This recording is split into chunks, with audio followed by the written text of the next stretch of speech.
Yes, hello, it's me, Gennard V, and we are heading to Palawan!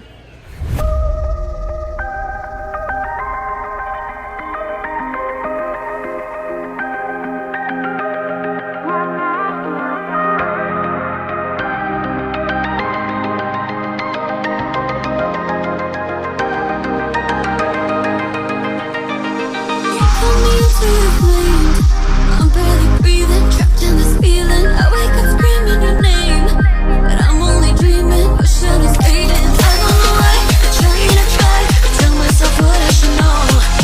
You run away, feeling safe, but I see we can't let you go. Can't let you go.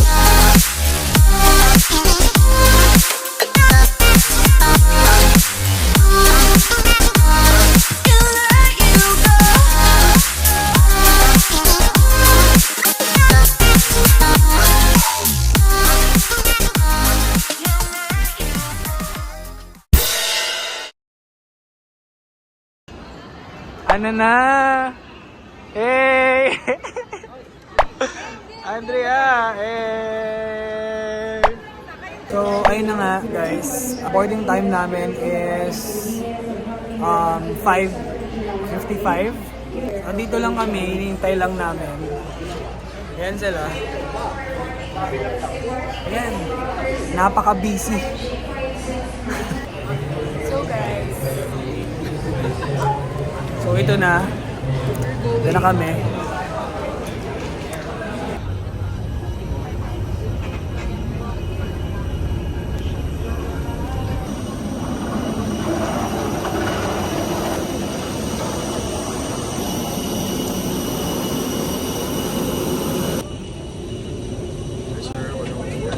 So ayun guys.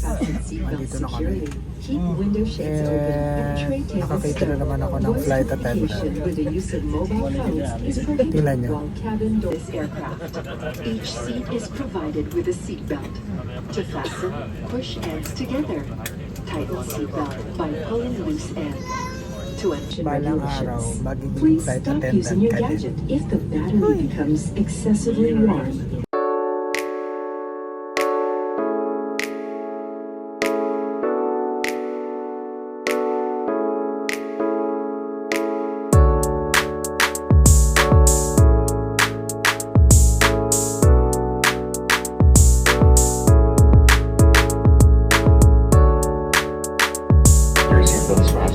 Okay guys, we're finally here at Puerto Princesa, Voice Palawan. communication with the use of mobile phones is prohibited while cabin doors are closed. Rick, how's your first time? Hey!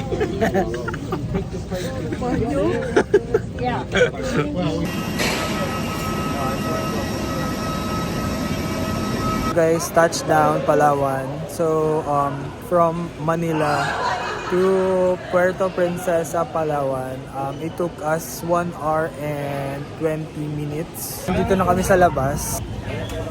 Nahanap na lang namin yung van na pipick up sa amin from dito hanggang El Nido. And guys, nakita na namin yung van na magpipick up sa amin. And sabi nung driver, meron pa daw kaming 7 na kasama. So yun na lang yung hinihintay namin. So andun sila, naghihintay lang din.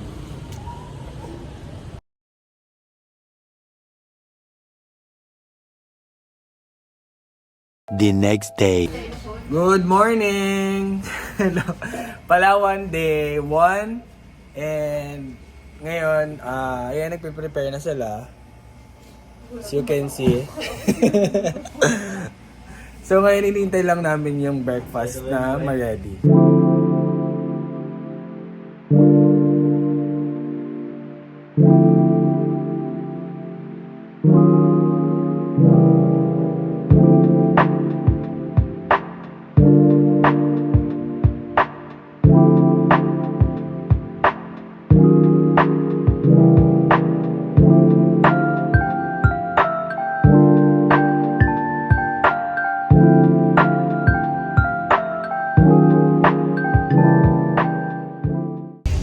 And guys, nandito na kami sa bangka and then ready na kami.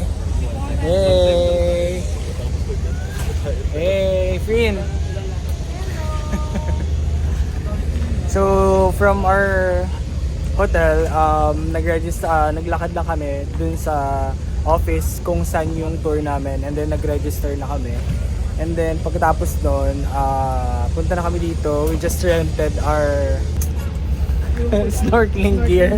And 100 pesos lang siya. Pero pwede rin naman na hindi kayo mag-rent kung ayaw nyo din. And then binigyan na kami ng life vest nung driver. So yung binigay sa amin tong snorkeling gear na to, nagulat kami kasi 'di ba yung normal na snorkeling gear is yung ano lang, yung like yung normal na mask lang, and then yung nilalagay sa bibig, pero ito full face. 'Di ba? So 100 lang siya if gusto niyo mag-rent. Hi everyone, Mama Sir for our video. Good morning everyone. Oh my God. Do you have a breakfast already po? Yes. Again, more energy guys, okay? Good morning! Morning. Sounds good. Okay, Mami Sir, good morning again. Let's welcome to my our country, ha? A small that amazing paradise, El Nido, Palawan, Philippines. Okay, clap your hands everyone! Oh my God.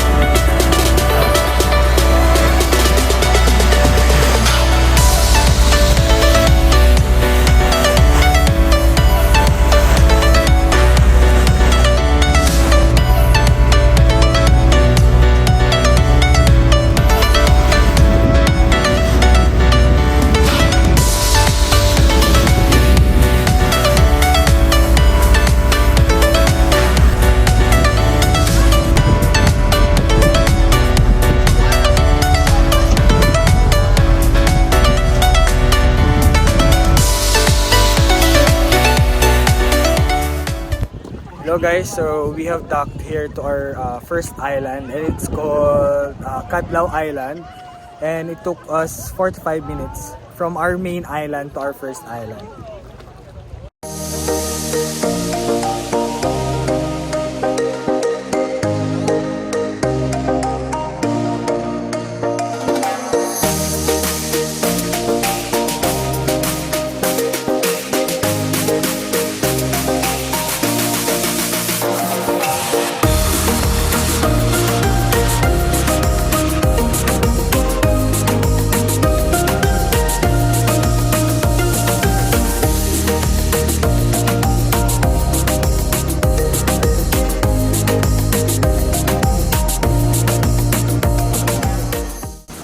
Made it here on our second island, and it's called Helicopter Island. Pero before daw, ang tawag dito sa island na to is Di Lumakad Island. Tapos tinanong ko si kuya kung bakit di lumakad.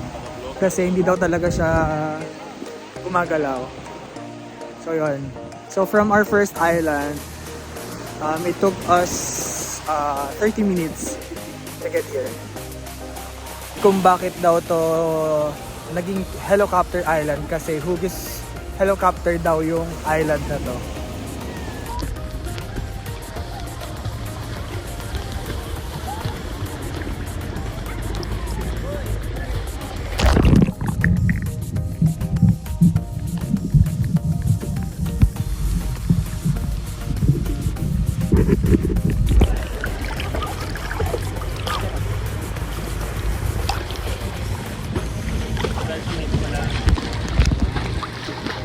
A few inches later. Malalim. Ha? Pag nag-snorkeling, malalim, tama? Hindi sa bato-bato sa gilid. Tayo lang ako sa amin.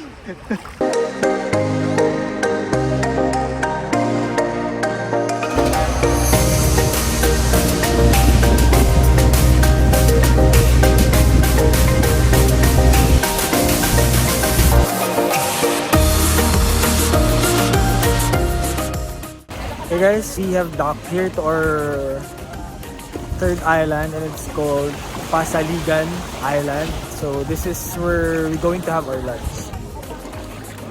This is our lunch for today. Sarap! Kain guys! Kain guys. Good food with good people and then nice view. Hey guys, on the same island, pupunta kami sa isang cave.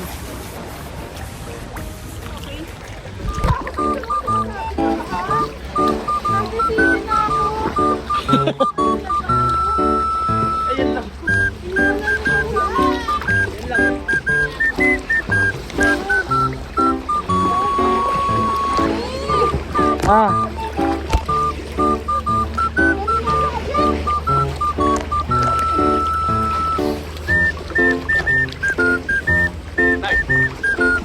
Ah.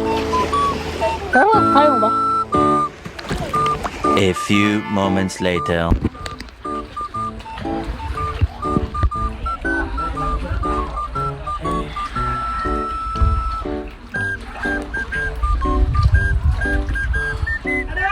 Dahil dito na kami sa cave.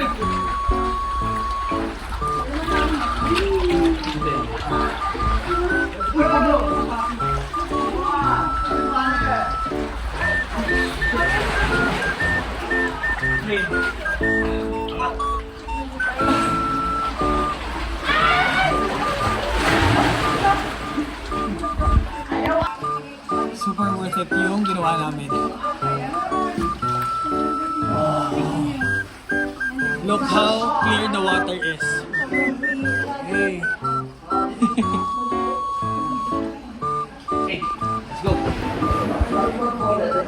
Pupunta kami dito. Pero sana, same level lang siya. Saan kayo? Dito na.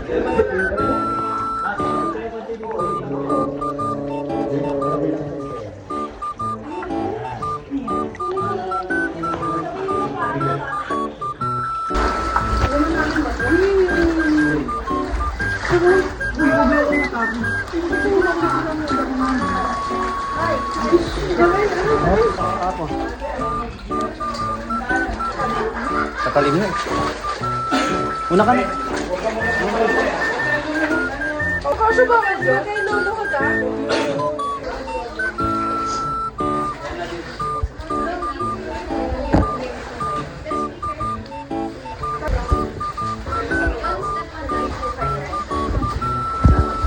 Sige.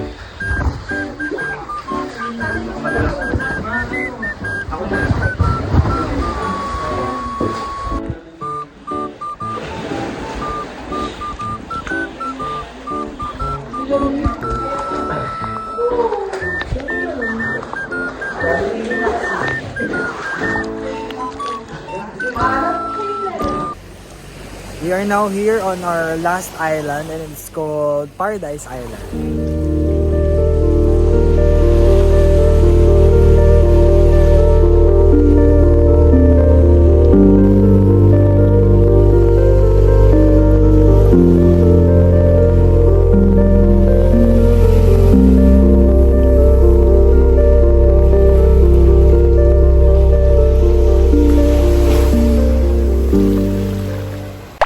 So ayan guys, ano nangyari sa atin sa cave kanina? Minus 1 pa kami. Gusto lang naman namin sumaya. Kasi ganito, papasok kami kanina dun sa cave, edi okay na.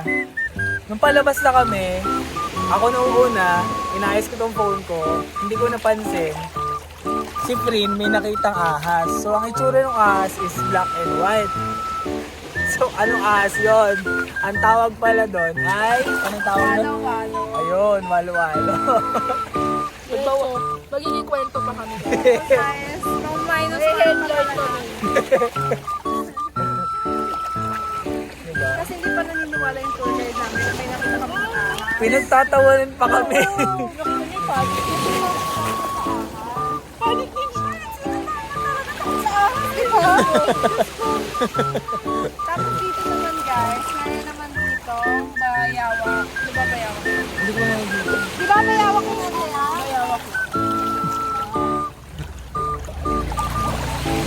Oo, kaya yung mga pagkakasay. Ulit. Ano?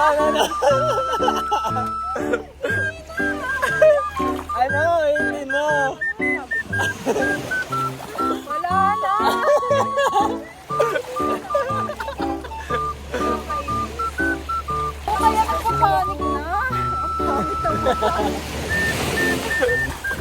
Tapos kanina, nung sumigaw na tong si Fred, na may ahas, ahas!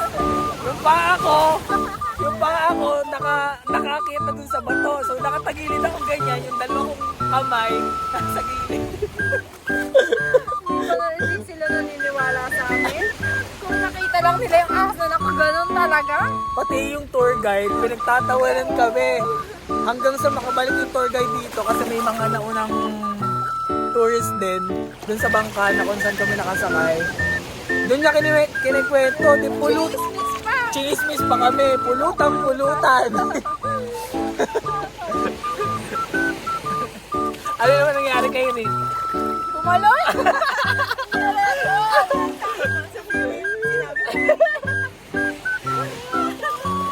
Si Rick naman, nung nalaman na may ahas nga, tumalon. Sabi kasi ng tour guide, Pero pagtalon pa si Rick, nakaligtas ka nga sa ahas. Pag-ahon mo, pingot ka naman. Look guys, how beautiful our view is.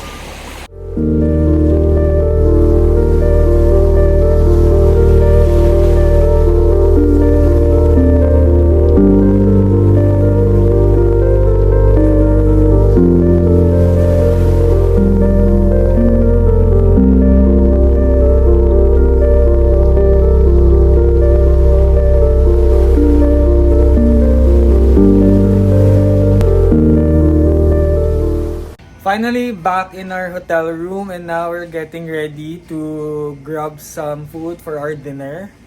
And now they are preparing to go outside. Sobrang daming nangyari ngayong araw na to. Sobrang nakakapagod pero worth it naman.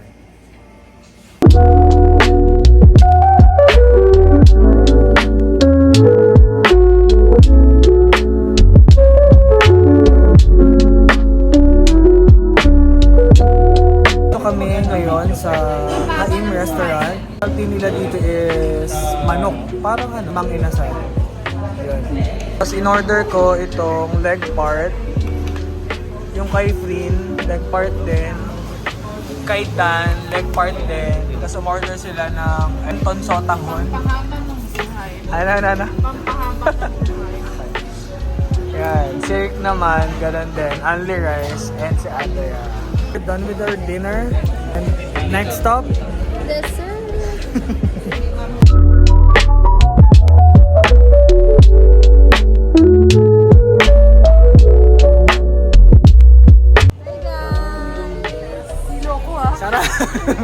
sarap ng ice cream.